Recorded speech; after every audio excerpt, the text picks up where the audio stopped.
کے جھنڈے لگے ہوئے ہیں، نبی کا صدقہ، علی کا صدقہ۔ قال اللہ تبارک و تعالی فی شان حبیبہ مخبرا وعامرا ان اللہ وملائکتہ یصلون علی النبی یا ایھا الذین آمنوا صلوا علیہ وسلموا تسلیما۔ آواز بلند و باق الصلاۃ والسلام علیک یا سیدی یا رسول اللہ وعلی آلک واصحابک یا سیدی یا حبیب اللہ، الصلاۃ والسلام علیک یا سیدی یا رحمۃ للعالمین وعلی آلک واصحابک یا سیدی یا خاتم النبیین۔ حمد و ثنا کے بعد قابل صد احترام حضور اللہ شاہ صاحب دامت برکاتہ قدسیہ حضرت علامہ صاحبزادہ پیر سید طیب حسنین شاہ صاحب اور دیگر حاضرین و سامعین، آپ کے سامنے سورہ مزمل کی آخری آیت کا مختصر سا حصہ تلاوت کرنے کا شرف حاصل کیا، جس میں رب کائنات نے ارشاد فرمایا واستغفروا اللہ ان اللہ غفور رحیم، کہ اے میرے بندو مجھ سے مغفرت طلب کرو۔ اللہ فرماتا ہے کہ بے شک میری ذات بہت ہی زیادہ بخشنے والا اور رحم فرمانے والا ہے، اور اس میں کسی قسم کا کوئی شک بھی نہیں کہ رب جیسا نہ کوئی رحیم ہے اور رب جیسا نہ کوئی غفور ہے۔ آج کی رات شب برات ہے اور اسی نسبت سے علماء کرام نے ایک دعا لکھی ہے، ویسے تو ہر دعا ہی کر سکتا ہے، اللہم انک عفو کریم تحب العفو فاعف عنا یا غفور یا غفور یا غفور۔ اب یہاں پر اللہ تعالیٰ کا ایک اسم پاک ذکر ہوا ہے، عفو۔ عفو کا مطلب ہم عام طور پر اپنے الفاظ میں معافی کا لیتے ہیں، لیکن علماء کرام فرماتے ہیں کہ یہ عام معافی نہیں ہے، اس کے لیے معنی نہیں، کیونکہ عربی اتنی وسیع زبان ہے کہ اس میں ایک ایک لفظ کے لیے 30-40 معنی ہوتے ہیں۔ تو اس کا مطلب ہے ایسا معاف فرمانے والا، ایسی ہستی کہ ایک اس کی مثال ایسے سمجھے کہ ایک مجرم ہے، اس نے جرم کیا، اس کو عدالت میں پیش کر دیا گیا، گواہ بھی پیش ہو گئے، جرم بھی ثابت ہو گیا اور خود مجرم نے بھی اعتراف کر لیا۔ اب آپ دیکھیں کہ عدالت لگی ہوئی ہے، جج کے سامنے مجرم بھی کھڑا ہے، گواہ بھی موجود ہیں، گواہوں نے گواہی بھی دے دی، مجرم نے خود اعتراف جرم کر لیا۔ اب بتائیں کہ کائنات میں کون سا ایسا جج ہے کہ اس کے سامنے مجرم کھڑا ہو اور وہ اپنے جرم کا اقرار کر لے، اعتراف جرم بھی کر لے، گواہ بھی موجود ہو، کوئی شک و شبہ ہی نہ ہو، 100% وہ مجرم ہو؟ کوئی دنیا میں ایسا جج ہے جو اسے معاف کر دے؟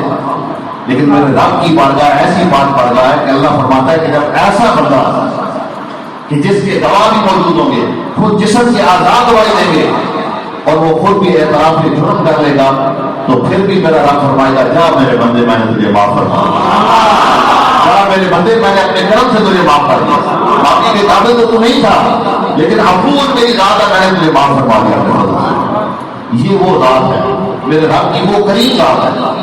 فرمایا واستغفر اللہ، کیونکہ آج کی رات بڑی مقدس رات ہے۔ خدا طیب حسنین شاہ صاحب جیسا کہ فرما رہے تھے کہ قبیلہ بنو کلب حضور نبی اکرم صلی اللہ علیہ وسلم اور ان کی بچوں کی تعداد تقریباً 68,000 یا سے اوپر ہوا کرتی تھی۔ اب آپ اللہ فرمائے کہ ایک بکری کے جسم پر کھال پر جو بال ہیں وہ کوئی شخص گنتی نہیں کر سکتا، تو 50,000 بکریوں سے زیادہ تعداد میں کتنے بال ہوں گے؟ وہ تو ہماری نقل سے بھی بڑا ہے، شمار سے بھی زیادہ ہے۔ تو میرے قریب آقا سے فرماتے ہیں کہ اس رات بنو کلب کی بکریوں کے بالوں سے بھی زیادہ اللہ تعالیٰ بندوں کو معاف فرما دیتا ہے۔ اور پھر اس کی ایک اور مثال سمجھے کہ ایک بارش ہوتی ہے ہلکی تھوڑی تھوڑی، اس سے کچھ زمین خشک رہتی ہے اور کچھ جو ہے وہ تر رہتی ہے، بوندا بازی جسے کہتے ہیں۔ ایک بارش ایسی ہوتی ہے جو موسلادھار ہوتی ہے، تیز ہوتی ہے۔ اب اس بارش میں بھی اگر کوئی زمین کا ٹکڑا خشک رہ جائے تو اس اپنے ٹکڑے کی کوئی معلومی ہے، نہیں تو بارش میں کثر نہیں ہے۔ تو آج کی رات تو وہ رات ہے کہ جس رات اللہ تعالیٰ نے اس کا ہار بارش سے زیادہ اپنی رات میں اپنے مطلب بتا دیا۔ تو پھر بھی کوئی گناہگار اگر بغیر معافی اور توبہ کے رہ جائے تو اس کی اپنی سستی ہے۔ اور پھر وہ رب تو اتنا رحیم ہے، اتنا کریم ہے، اتنا مہربان ہے کہ اس کی شان، اس کی کریمی اور اس کی رحمی کا کون اندازہ لگا سکتا ہے؟ وہ رب کریم حدیث پاک آتا ہے، حضور نبی علیہ السلام نے ارشاد فرمایا کہ قیامت کے دن حضور نبی کریم علیہ السلام ارشاد فرماتے ہیں کہ جب گنہگار آئیں گے تو رب کائنات اپنی رحمت کے بہانوں سے ان کی مغفرت فرماتا جائے گا۔ اور وہ رب اتنا رحیم اور کریم ہے کہ دنیا کے اندر ہر بندے کے ساتھ اللہ رب العزت نے دو فرشتے کرام کاتبین دائیں اور بائیں جو ہمارے اعمال لکھ رہے ہیں۔ حدیث پاک میں حضور نبی کریم صلی اللہ علیہ وسلم ارشاد فرماتے ہیں کہ فرشتے دونوں بیٹھے ہوئے ہیں، اب اس شخص نے ایک گناہ کیا، پھر دوسرا کیا، پھر تیسرا، پھر چوتھا، پھر پانچواں۔ اب اس بندے نے 5 گناہ کر لیے۔ 5 گناہ جب اس بندے کے ہو گئے، ان 5 گناہوں کے بعد اس بندے نے کوئی ایک نیکی کا عمل کر لیا۔ اب اس نے جب 5 گناہوں کے بعد ایک نیکی کا عمل کیا، اب وہ جو نیکی والا فرشتہ جو دائیں کندھے پر بیٹھا ہے، وہ اپنے بائیں طرف والے فرشتے کو کہتا ہے جس نے اس کے 5 گناہ لکھے ہیں، اس اپنے دوسرے فرشتے کو کہتا ہے یار سودا نہ کر لیں۔ وہ کہتا ہے بھائی کیسا سودا؟ اس کا سودا اس طرح کہ اس نے 5 گناہ کیے آج دن کو، اور 5 گناہ کرنے کے بعد ایک نیکی کی ہے، تو چونکہ رب کے کرم اور فضل کا یہ فیصلہ ہے کہ حضور کا کوئی بھی گناہ اگر ایک گناہ کرے تو اس کا ایک ہی گناہ لکھا جائے گا، لیکن اگر وہ ایک نیکی کرے گا تو 10 نیکیاں لکھی جائیں گی۔ اب وہ نیکیوں والا فرشتہ کہتا ہے گناہ لکھنے والے فرشتے کو کہ بھائی چھوٹا کر لے، اس کے جو 5 گناہ ہیں ان کو مٹا دے اور میں اس کی 5 نیکیاں لکھ دیتا ہوں ایک نیکی کے بدلے۔ آپ تعالیٰ فرمائیں کہ رب کتنا رحیم ہے کہ بندہ گناہ ایک کرے تو ایک گناہ کے بدلے ایک ہی لکھا جائے، لیکن وہ اگر ایک نیکی کرتا ہے تو اللہ تعالیٰ اپنے فضل سے 10 نیکی کا ہوگا۔ فرمایا واستغفر اللہ، اے میرے بندے مجھ سے مغفرت طلب کر، معافی مانگ، میری بارگاہ میں آ تو صحیح، پھر دیکھ کے میں کس طرح کرم عالم کے دروازے کھول دیتا ہوں۔ لیکن اس کے لیے ایک بات یاد رکھیں کہ کوئی بھی نیکی کا عمل ہے اسے چھوٹا سمجھ کے چھوڑنا نہیں چاہیے، اور کوئی بھی گناہ اسے چھوٹا سمجھ کے کرنا نہیں چاہیے، لیکن یہ بات یاد رکھیں کہ جب بھی نیکی کریں اس نیکی میں اخلاص ہو، خالص اللہ کی رضا کے لیے کوشش کریں، اس میں ریاکاری نہ ہو، کوشش کریں اس میں ایسے اس عمل میں خلوص ہو، آپ کی اتنی زیادہ اس میں محبت ہو کہ اللہ رب العزت کو آپ کی ادا پسند آئے۔ حضرت جنید بغدادی رضی اللہ تعالیٰ عنہ بڑے قابل بزرگ اور حضور دادا علی حجویری رضی اللہ تعالیٰ جیسی ہستیوں کے دادا بھی، آپ سے آپ کے مریدن پوچھا کہ یا حضرت یہ ارشاد فرمائے کہ آپ نے اخلاص کی دولت کہاں سے سیکھی؟ آپ جو نیک عمل میں اخلاص پیدا کر کے نیکی کرتے ہیں، یہ اخلاص کا سبق کہاں سے سیکھا؟ تو وہ صاحب غضب تھے، بڑے عظیم بزرگ تھے، حضرت جنید بغدادی فرمانے لگے کہ میں نے اخلاص ایک بھائی سے سیکھا ہے، میں نے اخلاص ایک بھائی سے سیکھا ہے۔ پوچھا گیا کہ یا حضرت کیا وہ آپ کا استاد کا فرمایا؟ بات تو نہیں تھا، لیکن اس کے ایک عمل نے مجھے اخلاص سکھا دیا۔ پوچھا یا حضرت وہ کیسے؟ وہاں فرماتے ہیں کہ میں بچپنا تھا میرا، جس وقت 4-5 سال عمر ہوئی تو میرے والد صاحب نے مجھے پکڑا میرا ہاتھ اور دور ہمارے شہر سے دوسرے شہر میں ایک مدرسہ تھا دینی، وہاں پر مجھے لے گئے، استادوں کے پاس چھوڑا اور استادوں سے کہا کہ یہ میرا بچہ ہے، اور جب تک 8 یا 10 سال مکمل قرآن و حدیث اور فقہ کی تعلیم نہ سیکھ لے، عالم نہ بنے، آپ نے سکھانے آنا، یہ 10 سال کے لیے آپ کے حوالے۔ آج تو اللہ ماشاء اللہ ہم یہی چاہتے ہیں کہ ہمارے بچے پائلٹ بنے، ڈاکٹر بنے، انجینئر بنے، اس میں کوئی شک نہیں، اچھی بات ہے، لیکن ڈاکٹر اور انجینئر اور پائلٹ بننے کے ساتھ ساتھ کم از کم اتنا بھی ہوں کہ اگر ہم دنیا سے چلے جائیں تو پیچھے سورہ فاتحہ بھی پڑھ سکیں۔ انہیں ہمارا جب جنازہ پڑھا تو ہمارے جنازہ بھی پڑھ جاتی ہے۔ اب ان لوگوں کی پاکیزگی دیکھیں کہ انہوں نے بچے کو استاد صاحب کے حوالے کیا اور دھارا دیا۔ حضرت جنید بغدادی فرماتے ہیں کہ کچھ عرصہ گزرا تو میرے سر کے بال بڑھ گئے، جب بال بڑھے تو استاد صاحب نے کہا کہ بھائی بال کٹا کرو، تو آپ فرماتے ہیں جنید بغدادی کے میرے پاس پیسے نہیں تھے، میں خاموش ہو کر بیٹھ کر 2 دفعہ 3 دفعہ 4 دفعہ مجھے استاد صاحب نے جواب سے نکال دیا۔ انہوں نے کہا اس وقت تک میں تمہیں سبق نہیں پڑھاؤں گا جب تک تم اپنے سر کے بال کٹا کر نہیں آؤ۔ حضرت جنید بغدادی فرماتے کہ میں نکل گیا، لیکن بڑا پریشان کر گیا، تم گھر سے بڑا دور ہوں، پیسے پاس ہیں نہیں۔ خیر فرماتے ہیں کسی پریشانی کے حال میں شہر میں گیا، آبادی میں گیا، تو وہاں پر دیکھا کہ ایک نائی کی دکان ہے اور ایک امیر شخص بیٹھا ہوا اس کے وہ بال کاٹ ہے۔ حضرت جنید فرماتے کہ میرا بچپنا تھا، میں آہستہ آہستہ، اور جب آدمی کی جیب خالی ہو تو پھر اس کا قدم بھی بڑی مشکل سے اٹھتا ہے۔ فرماتے کہ بڑی مشکل کے ساتھ میں اس کی دکان کے دروازے پر پہنچ کر کھڑا ہوں۔ اب غیرت بھی گواہ نہیں کرتی کہ میں اسے کہوں کہ ابھی مجھے میرے مفت میں بال کاٹنے، میرے پاس پیسے بھی نہیں تھے، اجرت بھی نہیں تھی اسے دینے کے لیے۔ اس نے خود ہی نائی نے میری طرف دیکھا اور کہا کہ بیٹا کیسے آئے ہو؟ تو حضرت جنید فرماتے ہیں کہ میرے اندر حوصلہ پیدا ہوا، میں نے کہا کہ اے بابا میں بال کٹوانے آیا ہوں، لیکن یہ بات ہے کہ کیا تم رب کے واسطے بال کاٹ دیتے ہو؟ کیا تم رب کے لیے بھی بال کاٹتے ہو؟ حضرت جنید فرماتے ہیں کہ میرا اتنا کہنا تھا کہ اس نائی پر روزہ داری ہو، اور وہ جو اس کے سامنے بیٹھا تھا امیر شخص، اس نے کہا کہ خدا کے لیے تھوڑی دیر کے لیے پیچھے آ گیا، تو اس کرسی سے ہٹ جاتا ہے، اس بچے کے بارے بات آئی۔ اس نے فوراً اس شخص کو، جو امیر شخص بیٹھا ہوا تھا، اس کو ہٹا کر پیچھے کیا اور حضرت جنید فرماتے ہیں کہ مجھے اپنے سامنے بٹھا دیا۔ بٹھا کر حضرت جنید فرماتے ہیں کہ میں رو پڑا اور میں نے رو کر عرض کیا کہ بابا میرے پاس پیسے نہیں ہے، میں پہلے بتا رہا ہوں۔ کہتے ہیں کہ وہ جو نائی تھا نا، اس نے کہا کہ بیٹا پریشان ہوتا، مجھے میرے ماتھے کو چوما اور چوم کر کہا کہ 2 منٹ مجھے دو، میں تازہ وضو کر جاتا ہوں۔ حضرت جنید فرماتے ہیں کہ وہ نائی کہنے لگا 2 منٹ بیٹا بیٹھو، میں تازہ وضو کر لوں۔ وہ نائی بھاگتا ہوا گیا، اس نے وضو کیا اور وضو کرنے کے بعد آیا، اس نے کلمہ پڑھ کر کنگھی اٹھائی اور کینچی پڑھتے ہوئے درود شریف پڑھا، اور حضرت جنید بغدادی فرماتے ہیں کہ اتنے خوبصورت انداز کے ساتھ، اتنے پیار کے ساتھ میرے بال کاٹے کہ شاید میرے والد گرامی نے بھی کبھی اس طرح میرے بال نہ کٹوائے۔ میرے بال کاٹنے کے بعد مجھے چوم کر کہا کہ اے بیٹا مجھ سے راضی ہو؟ حضرت جنید فرماتے ہیں کہ میں اس کی خلوص اور اس کی محبت سے بڑا متاثر ہوا، میں نے کہا میں تو بالکل راضی ہوں۔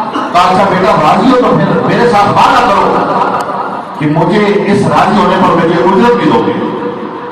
حضرت جنید فرماتے ہیں پھر میں رو پڑا، میں نے کہا بابا میں نے پہلے ہی بتایا کہ میرے پاس تو اجرت نہیں ہے، پیسے نہیں ہے۔ کہا بیٹا میں یہ اجرت نہیں مانگ رہا، میں یہ چاہتا ہوں کہ تم میرے ساتھ وعدہ کرو کہ اب زندگی میں جتنے دن تم یہاں مدرسہ میں پڑھتے رہو گے، جب بھی تمہارے بال بڑھے تم میری دکان پر آ کر بس صرف مجھ سے ایک بار یہ کہہ دیا کرو کہ بابا رب کے واسطے میرے بال کاٹو، صرف ایک بار مجھے یہ انتظار کرنا کہ رب کے لیے میرے بال کاٹو گے، کیونکہ بال کاٹتے ہوئے حضرت جنید فرماتے ہیں کہ شاید میرے اتنے سارے بال نہیں گرے تھے جتنے اس نائی کی آنکھوں سے آنسو گرے تھے۔ میں تو اجرت لے کر تو روز بال کرتا ہوں، لیکن اے جنید بغدادی آج محبت کے ساتھ رب کے واسطے تو اس کے ساتھ بال کاٹے، اس کا مزے کچھ بس اب جب بھی تیرے بال پڑے گا تو میرے پاس آئے گا۔ حضرت جنید فرماتے ہیں کہ میں نے اپنی زندگی میں اخلاص اس سے سیکھا، اس نے مجھے اخلاص سکھایا۔ آج ہم بھی مسلمان ہونے کا دعویٰ کرتے ہیں، ہم بھی معاملے خلاف سجاتے ہیں، کیا ہم نے کبھی سوچا ہے کہ ہم گھر سے باہر جا رہے تو کیوں نہ آج حضور کی سنت ادا کرتے ہوئے وضو کرتے بعد میں؟ کیا ہم نے کبھی سوچا ہے کہ ہم بیٹھے ہوئے فارغ تو اللہ تعالیٰ کا ذکر کر لیں؟ کیا ہم نے کبھی خلوص کے ساتھ سوچا ہے کہ ہم بیٹھے ہیں تو باوضو ہو کر حضور کی بارگاہ میں درود و سلام پڑھیں؟ بڑا وقت ہم نے ضائع کر دیا، بہت وقت ضائع کر دیا، لیکن اب بھی وقت ہے، توبہ کا دروازہ کھلا ہے، معافی کا دروازہ کھلا ہے، کرم کا دروازہ کھلا ہے۔ اگر آج بھی ہم سچے دل سے اپنے رب کی بارگاہ میں جھک جائیں تو رب کائنات ہماری خطاؤں کو معاف فرما دے۔ وہ رب تو اتنا رحیم ہے، اتنا کریم ہے، وہ تو کہتا ہے کہ معافی کرو۔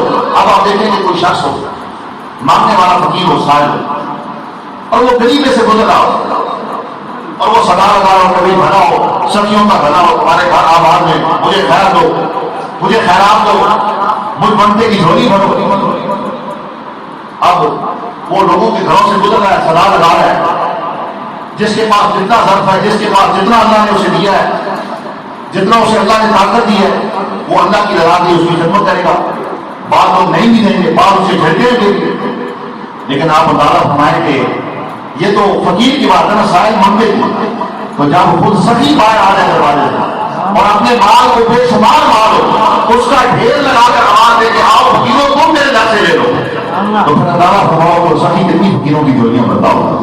تو آج کی رات میں میرا رب آسمان اول پر آ کر آج رات کو سورج غروب ہونے سے لے کر صبح سورج غروب ہونے تک اس کی رحمت پکار رہی ہے. اور وہ تو سخیوں کا بادشاہ ہے, اس کی رحمت پکار کے کہہ رہے کہ آؤ گناہ گاروں کو سے معافی طلب کرو, میرا دروازہ رحمت کھلا ہے. اور ایک روایت کہتا ہے کہ آج کی رات اللہ کے 300 رحمت کے دروازے کھل جاتے, 300 رحمت کے دروازوں سے پوری رات یہ سنائے آتی رہتی ہیں کہ ہے کوئی مانگنے والا آئے سوال کرے گا اس کی جوڑی کو بنے, ہے کوئی ایسا کردار کہ جس کو کوئی نہ جس کی تکلیف دور کر سکتا ہو, آئے اس کی تکلیف کو دور کر دو. آج ہے کوئی ایسا منگتا جس کی اولاد نہ ہو, میرے دروازے پر رکے گا اس کو اولاد نہیں آتا. ساری رات رب کی رحمت جو پکارتی رہتی ہے. تو پھر کتنے خوش نصیب ہیں وہ لوگ کہ رب کی رحمت آواز دے رہی ہو اور ان کا سر دیتے ہوئے اللہ کی رحمت پکار رہی ہو اور وہ اللہ کی بارگاہ میں جھکے ہو. اور یاد رکھنا کہ آج کی رات وہی رات ہے جس کے بارے میں حضور نبی نے ارشاد فرمایا کہ پورے سال کے احکامات اللہ تعالیٰ آج کی رات فرشتوں کے سپرد کر دیتا ہے. یعنی اگلی شب برات تک پورے سال کے اندر جو کچھ ہونا ہے, جس بندے نے مرنا ہے, جس نے پیدا ہونا ہے, جتنا رزق ملنا ہے, جہاں پر بارش ہونی ہے, جہاں پر آسانی ہونی ہے, یہ سارا نظام اللہ تعالیٰ پورے سال کو فرشتوں کا حوالے کر دیتا ہے. تو اب اگر اللہ تعالیٰ ہماری موت کا پروانہ مرنا ہے, لیکن ہم سب نے ہماری موت کا پروانہ اگر اللہ تعالیٰ آج کی رات فرشتوں کو دے رہا ہو, اس بندے نے کل مان جانا ہے, یہ چیز سال ہو کر مان جانا ہے, اور ہم غفلت کی نیند سوئے ہوں, معافی اور توبہ اللہ کی بارگاہ میں کیے بغیر سو جائیں, تو پھر بتائیں کہ ہمارا کیا اثر ہوگا. اور اگر اللہ کی بارگاہ سے ہماری موت کا پروانہ جاری ہو اور ہم اس کی بارگاہ میں اپنے ندامت کے آنسو بہائے تو پھر رب کتنا معاف فرمائے گا, کتنی کرنے والی فرمائے گا. اس لیے ارشاد فرمایا کہ اے ایمان والو اللہ کی بارگاہ میں آ جاؤ, اس سے معافی طلب کرو, مغفرت طلب کرو. وہ رب بڑا رحیم ہے, بڑا کریم ہے, بڑی مہربان ہے. اللہ رب العزت کی ذات کو اتنی کریم ہے, اس کی شان کریمی کو دیکھ دیکھ کر اپنی آرام میں ڈالا. کچھ عرصہ پہلے سعودی عرب کے اندر ایک ڈاکٹر صاحب تھے, ڈاکٹر عمر صاحب, ان کا وصال ہو گیا. انہوں نے اپنی ایک ڈائری لکھی اور ان کے بیٹوں نے اپنی کتاب لکھی. اس کتاب میں انہوں نے اپنا ایک سچا بات جو ان کے ساتھ خود ہوا معاملہ, وہ انہوں نے لکھا کہ میں نے اللہ کی شان کریموں کو اپنے آنکھوں سے دیکھا. تو ڈاکٹر عمر صاحب لکھتے ہیں کہ میں ڈاکٹر صاحب میرے دل میں شوق پیدا ہوا کہ میں اپنی ڈاکٹری کے اندر اسپیشلسٹ ڈاکٹر بنا. اس کے لیے وہ کہتے ہیں ڈاکٹر عمر صاحب کہ میں نے ہڈیوں کا جو ہے نا اسپیشلسٹ ڈاکٹر بننے کا میرے دل میں شوق آیا, اور میں نے ہڈیوں کا میں اسپیشلسٹ ڈاکٹر بن گیا. اور اتنا ٹاپ کا بنا کہ پوری سعودی عرب میں سب سے پہلا نمبر میرا تھا. کہنے لگے کہ میں ریاض کے ایک ہاسپٹل میں تھا, تو سعودی گورنمنٹ نے پوری دنیا کے جو بڑے بڑے ڈاکٹر تھے نا ہڈیوں کے پاس, بہت بڑے بڑے ماسٹر اسپیشلسٹ, ان ڈاکٹروں کی جگہ کے اندر ایک میٹنگ بلائی. اب وہ ڈاکٹر عمر صاحب کہتے ہیں کہ سعودی عرب کی طرف سے صرف ایک میرا انہوں نے انتخاب کیا کہ یہ بڑا ذہین ڈاکٹر ہے ہڈیوں کا, تو یہ ہمارے ملک کی سعودیہ کی نمائندگی کرے گا. ہر ملک سے انہوں نے ایک ڈاکٹر کو جو ہڈیوں کا بڑا ہارڈ ڈاکٹر تھا, ان کو انہوں نے جنت کے اندر میٹنگ میں بلایا. اب ڈاکٹر عمر صاحب کہتے ہیں کہ جب وہ ٹائم میٹنگ کا قریب ہوا تو میں نے سوچا کہ چلو میں ریاض سے باہر جہاز پر جگہ چلے جاؤں گا. ڈاکٹر عمر صاحب کہتے ہیں کہ میں فلائٹ ٹکٹ میں نے کنفرم کرا کے تھا, میں ریا پہنچا. جب ریاض ایئرپورٹ پر پہنچا ٹکٹ لیا ہوا تھا, صرف 20-25 منٹ پہلے ایئرپورٹ پر اعلان ہو گیا کہ یہ جو فلائٹ تھی یہ منسوخ ہے. اور اس کی وجہ یہ ہے کہ تھوڑی دیر کے بعد موسم بہت زیادہ خراب ہو جائے گا, طوفان آ جائے گا سیلاب میں, ریت کی ریت ہوگی اور ساری ہوا آلودہ ہو جائے گی. تو ہو سکتا ہے کہ اس میں جہاز کو نقصان ہو جائے, جہاز کریش ہو جائے, گر جائے, اس لیے فلائٹ منسوخ کر دی. ڈاکٹر عمر صاحب کہتے ہیں کہ میں بڑا پریشان ہوں, میں نے کہا میں نے جانا تھا میٹنگ کو, سعودی عرب میں پورے سعودی عرب کی میں نے نمائندگی کر دیا اور میٹنگ بھی سعودی عرب کی طرح جدہ کے اندر. خیر میں نے مشورہ کرنا پوچھا ایئرپورٹ کہ جو اسٹاف کو کہا کہ کوئی چانس نہیں ہے, فلائٹ اب نہیں جائے گی, کل جائے گی, آج موسم خراب ہے. ڈاکٹر صاحب کہتے ہیں کہ میں نے کوشش کر کے اپنی گاڑی نکالی, کار اس پہ بیٹھ گیا, میں نے کہا جانا تو ہے ضروری. ڈاکٹر صاحب کہتے ہیں کہ میں اپنی گاڑی پر بیٹھا, کار پر چلا, تھوڑی دیر کیا تھا کہ طوفان شروع ہوا, شرارا طوفان کا ریت کی ریت, مجھے سمجھ نہیں آئی, میں راستہ بھول گیا. 2-3 گھنٹے میں اپنی گاڑی پر پھرتا رہا, مجھے راستہ نہ ملا. آخر کار ایک چھوٹی سی آبادی تھی, کچے مکان تھے, اس آبادی کے پاس جب میری گاڑی پہنچی تو گاڑی خراب ہو گئی. شام کا ٹائم تھا. ڈاکٹر عمر صاحب کہتے ہیں میں بڑا پریشان ہوں, گاڑی سے اتر گیا, وہاں پر کوئی مکینک بھی پاس نہیں, کوئی ہیلا ادھر نہیں. بڑی مشکل سے کہتے ہیں کہ میں اس سامنے جو گھر تھا وہاں پر دروازے پر دستک نہیں. ان سے پوچھا کہ گھر میں کوئی ہے, ایک بھائی تھی اور صرف اس کا ایک ہی چھوٹا سا بچہ تھا جو 2 سال کا تھا اور اس کے چارپائی کے ساتھ بھگوڑا تھا، اس کو بھوڑے میں ہو گیا تھا، اسے وہ جھولا لے لیا۔ ڈاکٹر عمر کہتے ہیں کہ میں بیٹھ گیا، وہ بھائی کھانا لے کر آئی، میں نے بھائی سے پوچھا کہ بھائی تیرے گھر میں کوئی اور ہے؟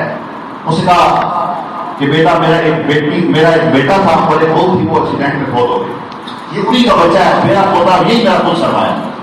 تو میں نے کہا کہ بھائی تجھے ہر وقت جھولا کیوں جلاتی رہتی ہے؟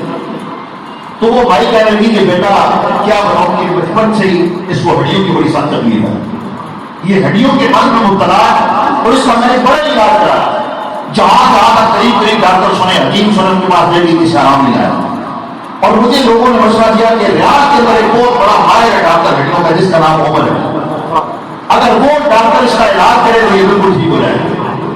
لیکن بیٹا میں بڑی غریب ہوں، اس کی آنکھوں سے آنسو آ گئے بھائی، کہتا جی میں بڑی غریب ہوں، میرے پاس کھانے کے لیے میں مشکل گزارا کرتا ہوں، تو میں اس بچے کو، میرا کمانے والا کوئی نہیں، میں اس معصوم بچے کو کس طرح لے کر جاؤں ڈاکٹر عمر کے پاس؟ میں نہیں پہنچ سکتی، اگر میں ریاض پہنچ بھی گئی تو اس ڈاکٹر جو پورے سعودی عرب کا ماہر بڑا ڈاکٹر ہے، اس کی میں فیس کیسے ادا کروں؟ اب جب یہ بات سنی تو ڈاکٹر عمر کہتا ہے کہ میں کھانا کھا رہا ہوں، میرے ہاتھ سے نوارا دے گیا، میرے ہاتھ سے نوارا دے گا، آپ ہمیں آنسو آتے ہیں۔ اور وہ بھائی کہنے لگی کہ جب اس نے یہ بات کہی تھا تو ڈاکٹر عمر رو کر کہنے لگا کہ بھائی تجھے مبارک ہو، میں ہی ڈاکٹر عمر ہوں، میں ہی وہ ریاض کا ڈاکٹر عمر ہوں کہ جس کے بارے میں لوگوں نے مجھے کہا تھا کہ وہ علاج کرے تو اللہ تیرے پوتے کو شفا دے دے گا۔ تو میں نے پوچھا کہ بھائی تیرے پاس کون سی طاقت تھی جو مجھے یہاں پر کھینچ کر لے گا؟ تو وہ بھائی بھی رونے لگا، اس نے کہا کہ بیٹا اصل بات یہ ہے کہ میں جب اپنے پوتے کو دیکھتی تھی تو بڑا دل دکھتا تھا، جب میں نے دیکھا کہ آپ ظاہری طور پر کوئی وسیلہ نہیں تم تک پہنچنے کا، تو پچھلی رات ساری رات میں نے سجدے میں اللہ کو رو کر گزاری لگا، میں روتی رہی، اور میں نے کہا کہ مولا یا اس کو شفا دے دے یا تم سے مجھے نجات دے دے، اللہ دنیا سے چلی جاؤ، میں اپنے پوتے کو تکلیف میں نہیں دیکھ سکتی۔ تو ڈاکٹر عمر یہ بات لے کر کہتا ہے کہ واقعی میں نے اپنی آنکھوں سے دیکھا کہ میرا رب کتنا نہیں ہے، کہ جس نے ایک مائی کے معصوم پودے کے علاج کے لیے پورے سعودی عرب میں طوفان بھگا دیا، طوفان آ گیا، فلائٹیں منسوخ ہو گئی، ملک کا سارا نظام تھوڑی دیر کے لیے درد برد کر کے رب کائنات نے اپنے مخلوق کی اس بندی کے جو رو کر سجدہ دے رو کر میری باتوں میں انتظار کر رہی اس کی انتظار اور آپ نے قبول فرما دیا۔ تو آپ مدار فرمائیں کہ میرا رب کتنا نہیں ہے، وہ رب کتنا نہیں ہے۔ فرمایا کئی بار بولو مستغفر اللہ، اللہ کی بارگاہ میں استغفار کرو، مغفرت کرو، ان اللہ غفور رحیم، میرا رب تو بہت ہی زیادہ مہربان، بڑا رحیم ہے، بڑا کریم ہے، لیکن افسوس کہ ہم اس کی شان رحیمی کو نہیں سمجھتے، ہم اس کی شان رحیمی سے دور ہو گئے۔ اب دیکھنا کہ اللہ رب العزت کتنی کرم نوازی فرما رہا اپنے بندوں میں۔ کوئی بھی دنیا کے اندر آپ کسی خبر کرنے میں کوئی شخص ملازم ہوگا اور وہ ملازمت کرتا ہوں اپنے مالک کے پاس 2-4 دن 10 دن نہ رہتا تو آخر مالک کام کرتا اسے چھٹی دے دیتا ہے، کہتا بھی جا تو میرے کام کریں گے، تو تنخواہ دیتا ہے، اپنی اجرت دیتا ہے، ڈیوٹی نہیں دیتا۔ لیکن کبھی ہم نے سوچا ہے کہ ہمارا مالک کتنا نہیں ہے، کتنا کریم ہے، 24 گھنٹوں کے اندر 20 گھنٹے نہیں، 12 گھنٹے نہیں، 10 گھنٹے نہیں، 5 گھنٹے نہیں، صرف 24 گھنٹوں کے اندر 1 گھنٹہ اس نے اپنے لیے مانگا۔ 5 نمازوں میں اوسط پر تقریباً 1 گھنٹہ لگتا ہے، لیکن کبھی ہم نے سوچا ہے کہ ہم نے 1 گھنٹہ بھی صحیح طور پر 5 نمازیں وقت پر 5 نماز پڑھی نہیں پڑھی، لیکن اس کی شان قریبی دیکھیں کہ کبھی اس نے رزق نہیں ہوگا، کبھی اس نے اپنی نعمتوں کا دروازہ بند نہیں کیا۔ وہ کہتا ہے میرے بندے تو گناہ کرتا کیا ہے، پھر بھی میں اپنی شان قریبی سے تجھے معاف کرتا رہوں گا، لیکن آپ تو صحیح میری بارگاہ میں جھک تو صحیح، معافی تو طلب کر، تو ایک مرتبہ رو کر ابھی تیرا آنسو زمین پر نہیں پہنچے گا، میں تیرے لیے اپنے دریائے رحمت کے دروازے کو اشارہ فرما دوں۔ لیکن آپ تو اسی بات بارے میں کھڑی، میاں محمد بخش علیہ رحمت نے بڑا خوبصورت نقشہ ہے، فرماتے نا پچھلی راتی رحمت رابطی کرے بلند آوازہ، پچھلی راتی رحمت رابطی کرے بلند آوازہ، بخشش منگن والے کارن کھلا ہے دروازہ۔ اس کی رحمت تو ہر وقت سلا لگا رہی ہے۔ آپ دیکھیں کہ دنیا کا کوئی بڑے سے بڑا وائٹ ہاؤس ہو، کوئی بڑے سے بڑا کسی منسٹر کا، کسی پریزیڈنٹ کا، صدر کا دروازہ ہو، کسی بھی دنیا کے ملک کے صدر کا دروازہ ہو، کچھ وقت کے لیے رات کو کام کر دیا جاتا ہے، وہ دروازہ بند ہو جاتا ہے، لیکن میرا رب تو رب ہے، اس کے ساتھ جو اس کو ماننے والے، اس کا ذکر کرنے والے ہیں، حضور داتا نے ملی جیسے اس کے بندے اور کا بھی دروازہ 24 گھنٹے کھلا ہے، پھر میرے رب کے دروازے کا کیا حال ہوگا؟ اس رب کے دروازے کی جب ماضی کا کون انداز لگا سکتا ہے؟ میرا رب فرماتا ہے میرے بندے تو آ جا، معافی مانگ لے، پھر دیکھ کے کس طرح ماضی کروں گا۔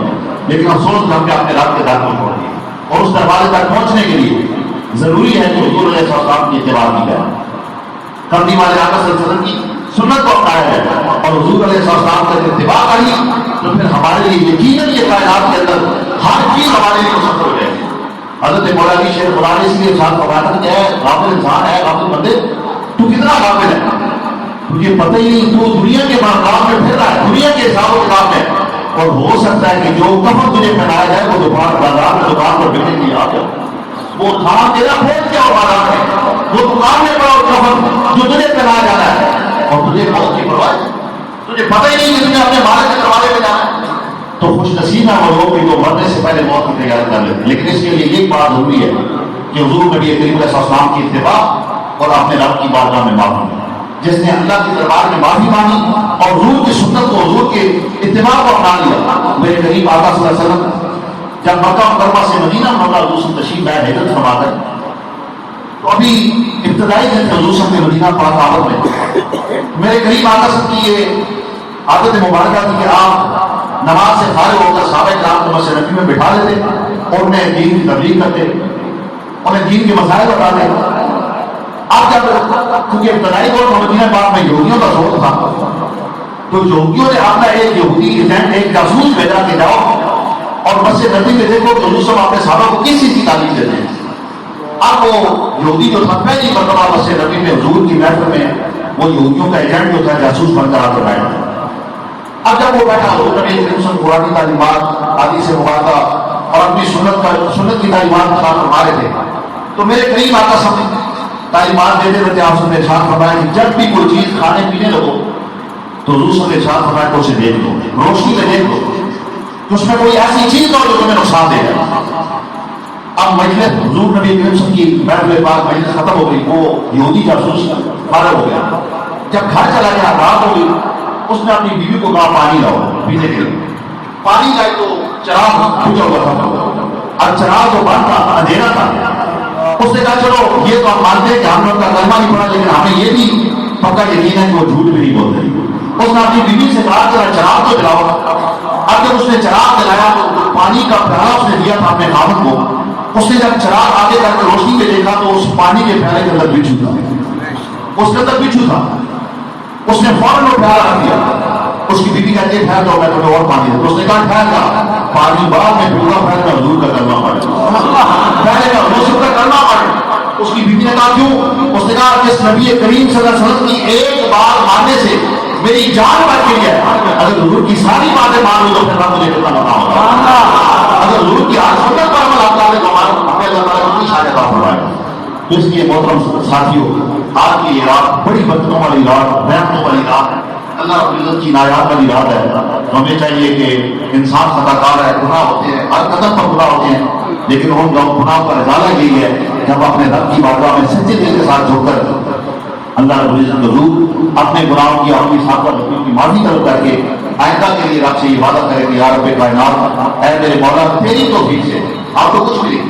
ایک شخص تھا تو وہ اس کے بارے میں آتا ہے کہ 40-50 سال لگاتار اللہ کا ذکر کرتا تھا, بڑا نہیں تھا, لیکن شیطان آ گیا. شیطان سے بڑا کون ہے؟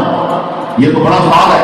اس نے آ کر کہا کہ اے اللہ کے بندے 50 سال ہو گئے تو اللہ کا ذکر کر رہا ہے, لیکن آج تک تجھے رب کی طرف سے جواب نہیں ملا کہ تیرا ذکر میں نے قبول کر لیا. اب اس کے دل میں وسوسہ آ گئی, بات تو اس نے ٹھیک ہے کہ 50 سال سے میں لگاتار اللہ کا ذکر کر رہا ہوں, لیکن آج تک مجھے رب نے تو نہیں کہا کہ میں نے تیرا ذکر قبول کر لیا.